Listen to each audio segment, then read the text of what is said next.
ഇപ്പൊ പെരിയ ഇരട്ട കൊലപാതക കേസിലെ ശിക്ഷാവിധി കേരളം കാത്തിരിക്കുന്നു. അല്പസമയത്തിനകമാണ് ശിക്ഷാവിധി ഉണ്ടാവുക. 12:03 ഇപ്പോൾ സമയം. 12:15 അല്ലെങ്കിൽ 12:15 ശിക്ഷാവിധി എന്നാണ് കോടതി പറഞ്ഞിരിക്കുന്നത്. കുറ്റക്കാരെന്ന് കണ്ടെത്തിയ 14 പേർക്ക് കൊച്ചി പ്രത്യേക CBI കോടതി അല്പസമയത്തിനകം ശിക്ഷ വിധിക്കും. കൊലപാതകത്തിന്റെ മുഖ്യ ആസൂത്രകനും CPIM ലോക്കൽ കമ്മിറ്റി മുൻ അംഗവുമായ A. പീതാംബരനും ഉദുമ മുൻ MLA KV കുഞ്ഞിരാമനും ഉൾപ്പെടെയുള്ളവരാണ് കുറ്റക്കാർ. വിയൂർ ജയിലിൽ നിന്ന് പ്രതികളെ കോടതിയിലേക്ക് നേരത്തെ എത്തിച്ചിരുന്നു. പ്രതികൾ ഇപ്പോൾ കോടതിയിലുണ്ട്. CK ശ്രീധരൻ പ്രതികൾക്ക് മാനസാന്തരം എന്ന കാര്യമൊക്കെ കോടതിയിൽ പറയുകയായിരുന്നു. എന്തായാലും 12:15 കോടതി ആ വാദങ്ങളൊക്കെ മുഖവിലേക്ക് എടുത്തിട്ടുണ്ടോ എന്ന കാര്യമൊക്കെ അറിയാം. S. വിജയകുമാർ, B. ദിലീപ് കുമാർ തുടരുന്നുണ്ട്. S. വിജയകുമാർ, 10 പ്രതികൾക്കെതിരെയാണ് വിചാരണ കോടതി ചുമത്തിയിരിക്കുന്നത്. വധശിക്ഷ വരെ കിട്ടാവുന്ന കുറ്റങ്ങളാണ്. അപൂർവങ്ങളിൽ അത്യപൂർവമായ കോടതി വിലയിരുത്തുന്ന സാഹചര്യത്തിൽ മാത്രമാണ് അത്തരത്തിൽ ഒരു വധശിക്ഷ എന്ന് പറയുന്ന അങ്ങേയറ്റത്തെ ഒരു ശിക്ഷാവിധി ഉണ്ടായിട്ടുണ്ടോ എന്ന് ചോദിച്ചാൽ ഉണ്ടായിട്ടില്ല എന്ന് പറയാനും കഴിയും. അത്തരത്തിൽ കൂട്ടവധശിക്ഷകൾ ഉണ്ടായിട്ടുണ്ട്. അടുത്ത കാലത്തിന് ഉണ്ടായിട്ടുണ്ടല്ലോ. കോടതി വിവേചനാധികാരമാണ്. വിജയകുമാർ, 12:15 കോടതിയിൽ നിന്ന് എന്തും പ്രതീക്ഷിക്കാം അല്ലേ? ഉറപ്പായും ഹാഷ്മി, അതിൽ തർക്കമില്ല. കാരണം ഇത് നമ്മൾ നേരത്തെ പറഞ്ഞതുപോലെ കൊലപാതകം അത് തെളിഞ്ഞിട്ടുണ്ട്, കൊലക്കുറ്റം തെളിഞ്ഞിട്ടുണ്ട്, അതിലെ ഗൂഢാലോചനയും തെളിഞ്ഞിട്ടുണ്ട്, അതിൻ്റെ ഭാഗമായ തെളിവ് നശിപ്പിക്കലും നടന്നിട്ടുണ്ട്. അതായത് ഒന്ന്, ഈ 2 ചെറുപ്പക്കാരെ കൊല്ലാനുള്ള തീരുമാനം അത് നേരത്തെ കൈക്കൊണ്ടു ഈ പ്രതികൾ. ആ തീരുമാനം അവർ നടപ്പാക്കിയ ശേഷം ഞങ്ങളല്ല ആ കുറ്റം ചെയ്തതെന്ന് സ്ഥാപിക്കാൻ തെളിവ് നശിപ്പിക്കലാണ്. അപ്പോൾ ഇത്രയും പ്രീ പ്ലാൻഡ് ആണ്. അപ്പോൾ ഈ ആസൂത്രണം കോടതിക്ക് ബോധ്യപ്പെട്ടിട്ടുണ്ട്. ഈ കൃത്യം നിർവഹിച്ചത് ഈ പ്രതികൾ തന്നെയാണെന്ന് കണ്ടെത്തിയിട്ടുണ്ട്. അതിനുശേഷം ഇവർ തെളിവ് നശിപ്പിക്കാനും നടത്തിയ ശ്രമങ്ങളും കോടതിക്ക് ബോധ്യപ്പെട്ടിട്ടുണ്ട്. അപ്പോൾ ഒരു കൊലപാതകം നടന്നതിൻ്റെ മുഴുവൻ വിവരങ്ങളും കോടതിക്ക് മുൻപാകെ വന്നിട്ടുണ്ട്. അപ്പോൾ 302 എന്നത് 100% അവിടെ നിലനിൽക്കുന്ന ഒരു വകുപ്പായി, ഇന്ത്യൻ പീനൽ കോഡിലെ വകുപ്പായി അവിടെ തെളിയിക്കപ്പെട്ടിട്ടുണ്ട്. അപ്പോൾ അതിൽ നൽകാവുന്ന പരമാവധി ശിക്ഷ ക്യാപിറ്റൽ പണിഷ്മെൻറ്റ് തന്നെയാണ്. അതിന് ഈ പ്രതികൾ അർഹരാണ് എന്നത് ഈ വാദത്തിനിടയിൽ പ്രോസിക്യൂഷൻ വ്യക്തമാക്കുകയും ചെയ്തിട്ടുണ്ട്. പക്ഷേ ഇനിയിപ്പോൾ 302 പരമാവധി ശിക്ഷയായ ക്യാപിറ്റൽ പണിഷ്മെൻറ്റ് വധശിക്ഷ നൽകണോ എന്നതിലാണ് കോടതി തീരുമാനമെടുക്കുന്നത്. ആ ഒരു തോട്ട് പ്രോസസ്സാകും ഒരുപക്ഷെ കോടതി ഇപ്പോഴവിടെ നടത്തി 12:15 വിധി പറയാൻ പോകുമ്പോൾ കോടതി അതിൽ എഴുതാൻ പോകുന്നതെന്നാണ് തോന്നുന്നത്. അതിൽ ഏറ്റവും പ്രധാനപ്പെട്ടത് ഈ പ്രതികളുടെ സ്വഭാവം, അവർ മാനസാന്തരത്തിന് സാധ്യതയുള്ളവരാണോ, ഇവരുടെ സാമൂഹ്യ പശ്ചാത്തലം, ഇവർ സ്ഥിരം കുറ്റവാളികളാണോ, അതുപോലെ ഇവരുടെ പ്രായം. ഇതിൽ പല പ്രതികളും എനിക്ക് തോന്നുന്നു വളരെ പ്രൈം ഏജിലുള്ളവരൊക്കെയാണ്. 18, 20, 22 വയസ്സൊക്കെയുള്ള പ്രതികളൊക്കെ ഉണ്ട്. അപ്പം അവരുടെ ബാക്കി ജീവിതമുണ്ട്. അപ്പോൾ അത്രയും ജീവിതത്തിൽ അവരിനിയിപ്പോൾ നല്ല മനുഷ്യരായി ജീവിക്കുമെങ്കിൽ അതിനൊരു അവസരം ഇവർക്ക് കൊടുക്കണമോ? അതൊക്കെയാണ് കോടതിയുടെ മുൻപാകെയുള്ള ചോദ്യം. മറിച്ച് ഈ കൊല്ലപ്പെട്ട 2 ചെറുപ്പക്കാർ അവരുടെ ഈ കോൺട്രിബ്യൂഷൻ, ഈ സൊസൈറ്റിയിലെ അവരുടെ കോൺട്രിബ്യൂഷൻ, അവരുടെ ഏജ്, അവർ പ്രൈം ഏജിലുള്ള ആളുകളാണ്, ചെറുപ്പക്കാരാണ്. അവർ ഇനിയും അവരുടെ ജോലി മുഴുവൻ ഈ സമൂഹത്തിന് വേണ്ടി ബാക്കിയുള്ളവരായിരുന്നു. അവർ ഈ സമൂഹത്തിന് വേണ്ടി ധാരാളം കാര്യങ്ങൾ സംഭാവന ചെയ്യാൻ പറ്റുന്നവരായിരുന്നു. ആ 2 പേർ പൊതുപ്രവർത്തന പശ്ചാത്തലമുള്ളവരാണ്. കൊല ചെയ്യപ്പെട്ട 2 പേർ, അവരുടെ പശ്ചാത്തലം, അവർ ഏതെങ്കിലും തരത്തിൽ ക്രിമിനൽ സ്വഭാവമുള്ളവരല്ലാതെ അവർ പൊതുപ്രവർത്തകരാണ്. ആ 2 പേരെയാണ് പ്രത്യേകിച്ച് വലിയ പ്രകോപനമൊന്നുമില്ലാതെ ഈ നിലയിൽ രാഷ്ട്രീയ വൈര്യം ത്തിൻ്റെ ഭാഗമായി നേരത്തെ ആസൂത്രണം ചെയ്ത് അവരെ കൊല ചെയ്യുകയും അതിനുശേഷം തെളിവ് നശിപ്പിക്കുകയും ചെയ്തു. അപ്പോൾ ഈ 2 സംഗതിയും കോടതിയുടെ മുന്നിലുണ്ട്. അപ്പോൾ കോടതിയുടെ ഒരു മൈൻഡ് അപ്ലൈ ചെയ്യുക എന്ന ഒരു പ്രോസസ്സാണ് അവിടെ നടക്കുന്നത്. അതിന്മേലൊരു തീരുമാനം എടുക്കാൻ പോവുകയാണ് വിചാരണ കോടതി. അപ്പോൾ നേരത്തെ നമ്മൾ പറഞ്ഞതുപോലെ 1 മുതൽ 8 വരെയുള്ള പ്രതികളെ ഈ കൃത്യത്തിൽ നേരിട്ട് പങ്കെടുക്കുകയും അതിന് ഗൂഢാലോചനയിൽ സജീവമായി പങ്കെടുക്കുകയും അവരുടെ തലച്ചോറ് ഈ കൊലപാതകത്തിൻ്റെ ഭാഗമായി അതിനുവേണ്ടി പരിവർത്തനം ചെയ്ത് അത് ചെയ്യാൻ വേണ്ടി ഇത് സ്പോണ്ടേനിയസ് ആയ ഏതെങ്കിലും തരത്തിൽ വാക്കുതർക്കത്തിൽ ഏർപ്പെട്ടതിനെ തുടർന്ന് ഒരാളെ കത്തിയെടുത്ത് കുത്തിയ ഒരു കേസല്ല. ഇത് നേരത്തെ തീരുമാനിച്ചുറപ്പിച്ച് അത് വലിയ ആസൂത്രണത്തോടെ നടപ്പാക്കി പിന്നീട് തെളിവ് നശിപ്പിച്ചതാണ്. അതിനു മുന്നും അതിന് ശേഷവും ഇതിലെ ഗൂഢാലോചന നടന്നിട്ടുണ്ട്. അപ്പോൾ ആ നിലയിൽ നടന്ന ഒരു ഗൂഢാലോചനയുടെ ഭാഗമായ കൊലപാതകമാണ്. അപ്പോൾ ഇത് യാദൃശ്ചികമായി സംഭവിച്ചതല്ല. ചില സാഹചര്യങ്ങളിൽ യാദൃശ്ചികമായ ചില കൊലപാതകങ്ങൾ നടന്നു. ഏറ്റുമുട്ടലിനിടയിൽ സ്വയരക്ഷയ്ക്ക് വേണ്ടി കുത്തുകയും ആൾ മരിച്ചു പോവുകയും ഒക്കെ ചെയ്യുന്ന സംഗതികളുണ്ട്. അതിലൊക്കെ ഇളവുകൾക്ക് അർഹതയുണ്ട് പ്രതികൾ. പക്ഷേ ഇവിടെ അങ്ങനെ ഏതെങ്കിലും തരത്തിൽ ഇളവുകൾക്ക് ഈ പ്രതികൾ അർഹത ഉള്ളവരല്ല എന്നതൊരു വസ്തുത തന്നെയാണ്. അത് നമ്മൾ ഈ കേസിൻ്റെ ആകെ സ്വഭാവം പരിശോധിക്കുമ്പോഴറിയാം. പക്ഷേ നിയമത്തിൻ്റെ കണ്ണിലൂടെ കോടതി ഒരു ജുഡീഷ്യൽ പ്രോസസ്സിലൂടെ കോടതി അത് വിലയിരുത്തുകയാണ്.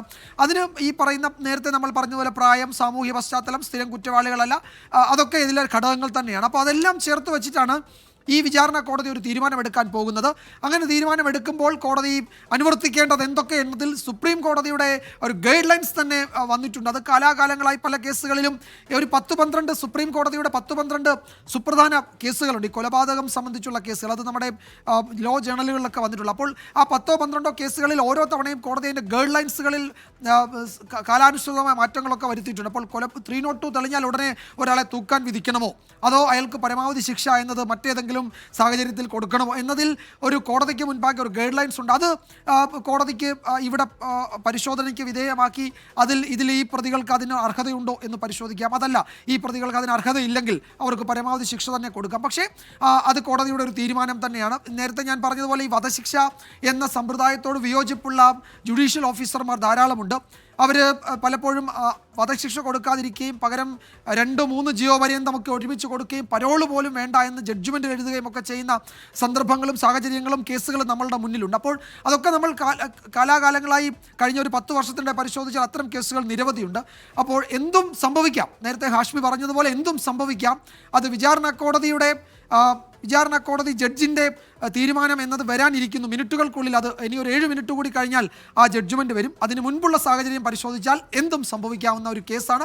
കാരണം 8 പ്രതികളുടെ കാര്യത്തിൽ കൊലപാതകവും ഗൂഢാലോചനയും തെളിവ് നശിപ്പിക്കലും തെളിഞ്ഞ ഒരു സാഹചര്യം നമ്മളുടെ മുന്നിൽ ഇങ്ങനെ പകൽ പോലെ കിടക്കുന്നുണ്ട്. കോടതിക്ക് അത് ബോധ്യപ്പെടുകയും ചെയ്തിട്ടുണ്ട്. കോടതിയുടെ വിവേചനാധികാരമാണ്. വധശിക്ഷ നൽകാവുന്നതാണെന്ന് ചോദിച്ചാൽ 100% വധശിക്ഷ നൽകാവുന്ന കേസാണ്. അതല്ല, വധശിക്ഷയ്ക്ക് അല്ലെങ്കിൽ ഈ പറയുന്ന തൂക്കിക്കൊലയോട് പൊതുവെ കോടതികൾക്കൊരു വിമുഖത ഈ കാലങ്ങളിൽ കാണുന്നുണ്ട്. അത് മറ്റു ചില കൺസെപ്റ്റുമായി ബന്ധപ്പെട്ടൊക്കെയാണ്. അതിന് പ്രകാരം അത് കോടതിയുടെ നേരത്തെ പറഞ്ഞ 100% വിവേചനാധികാരമാണ്. നേരത്തെ പറയുന്നത് പോലെ അങ്ങനെ വധശിക്ഷകൾ വിധിച്ച ചരിത്രം നമുക്ക് ഈ അടുത്ത കാലത്ത് നമ്മൾ കണ്ടതുമാണല്ലോ. അപ്പോൾ എന്തായാലും N Peethambaran, Saji G George, KM Suresh, K Anilkumar, Jijin, R Sreerag, A Ashwin, Subeesh, അത് 1 മുതൽ 8 വരെയുള്ള പ്രതികളാണ്. അവർക്കാണ് പരമാവധി ശിക്ഷ കിട്ടണം എന്ന് കുടുംബം ആഗ്രഹിക്കുന്നത്. അവർക്കത് ചുമത്തിയിരിക്കുന്നത് കൊലക്കുറ്റം, നിയമവിരുദ്ധമായി സംഘം ചേരലാണ്, കലാപം സൃഷ്ടിക്കലാണ്, തെളിവ് നശിപ്പിക്കലാണ്, മാരകായുധ പ്രയോഗമാണ്, തടഞ്ഞ് ക്രിമിനൽ ഗൂഢാലോചന ഉണ്ടായി എന്നടക്കമാണ്. അപ്പോൾ അതിന് വധശിക്ഷ വരെ കിട്ടാവുന്ന കുറ്റമാണ് എന്നാണ് പ്രോസിക്യൂഷന്റെ വാദം. ഇനി 10-ാം പ്രതി T രഞ്ജിത്തും 15-ാം പ്രതി A സുരേന്ദ്രനും കൊലപാതകത്തിലേക്ക് നയിച്ച ഗൂഢാലോചന ആണ് അവർക്ക് മേൽ ചുമത്തപ്പെടുന്ന കുറ്റം. അതിനും വധശിക്ഷ വരെ കിട്ടാവുന്ന കുറ്റങ്ങളാണ്. പിന്നീട് 14-ാം പ്രതി K മണികണ്ഠൻ, 20-ാം പ്രതി KV കുഞ്ഞിരാമൻ, 21-ാം പ്രതി രാഘവൻ അത്തോളി, ഭാസ്കരൻ വെളുത്തോളി, 22-ാം പ്രതി പ്രതിയെ കസ്റ്റഡിയിൽ നിന്ന് ബലമായി മോചിപ്പിച്ചതിനാണ്. അതിന് 2 വർഷം വരെയൊക്കെ തടവ് കിട്ടാനിടയുള്ളൂ. പക്ഷേ 1 മുതൽ 8 വരെയുള്ള പ്രതികളും ബാക്കി 10-ാം പ്രതിയും 15-ാം പ്രതിക്കും വധശിക്ഷ വരെ കിട്ടാൻ ഇടയുണ്ട് എന്ന നിയമപരമായ സാധ്യത അവിടെ നിലനിൽക്കുന്നു. അപ്പോഴാണ് 12 ഇനി 5 മിനിറ്റ് മാത്രമാണ് ബാക്കി. ദിലീപ് കുമാർ ചെയ്ത ന്യൂസ് ഡെസ്കിലും. ദിലീപ്, ഇത് എല്ലാവരും CPM പ്രവർത്തകരാണ്, CPM നേതാക്കളടക്കമാണ്. ഇത് എന്താണ് 1 കോടിക്കടുത്ത് ചെലവിട്ട് സുപ്രീം കോടതി വരെ CBI ചേർക്കാൻ സംസ്ഥാന സർക്കാർ ആഞ്ഞു ശ്രമിച്ച കേസാണ്. CK ശ്രീധരൻ, കോൺഗ്രസിൽ നിന്ന് CK ശ്രീധരൻ ഇപ്പുറത്തേക്ക് അത് കുതികാലുവെട്ട് എന്ന് വ്യാഖ്യാനിച്ച് പ്രതികൾക്ക് വേണ്ടി വന്ന് വക്കീലായ ഒരു അപൂർവമായ കാഴ്ച നമ്മൾ കണ്ട ഒരു കേസാണ്. അങ്ങനെ ഇത് ഉറപ്പായും ഇതിൽ പൊളിറ്റിക്കൽ പശ്ചാത്തലമുണ്ട്. ദിലീപ് കുമാർ ശിക്ഷാവിധിക്ക് ശേഷം രാഷ്ട്രീയ പ്രകമ്പനങ്ങൾ തുടരും. TP ചന്ദ്രശേഖരൻ വധക്കേസ് കോടതി വ്യവഹാരങ്ങൾ എപ്പോഴുണ്ടായാലും രാഷ്ട്രീയ പ്രകമ്പനം ഉണ്ടാവുന്നത് പോലെ ഈ കേസിലും ശിക്ഷാവിധിക്ക് ശേഷവും ആ പ്രകമ്പനങ്ങൾ തുടരില്ലേ ദിലീപ്?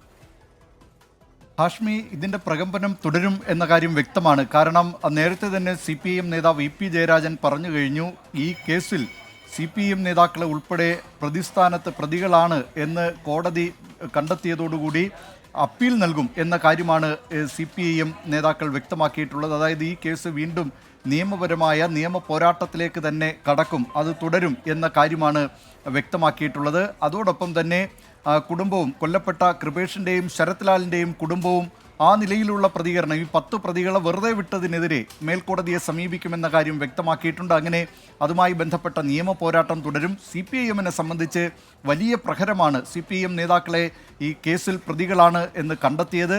നേരത്തെ 2019 കൃപേഷിനെയും ശരത് ലാലിനെയും അവരെ കൊലപ്പെടുത്തുന്നത് തന്നെ ലോക്സഭാ തെരഞ്ഞെടുപ്പിൻ്റെ അടുത്ത വേളയിലായിരുന്നു. ആ തെരഞ്ഞെടുപ്പിൽ CPIMന് വലിയ തിരിച്ചടിക്കിടയാക്കിയതിലൊരു പ്രധാനപ്പെട്ട ഘടകമായിരുന്നു ഈ 2 യുവാക്കളുടെ അരുംകൊല.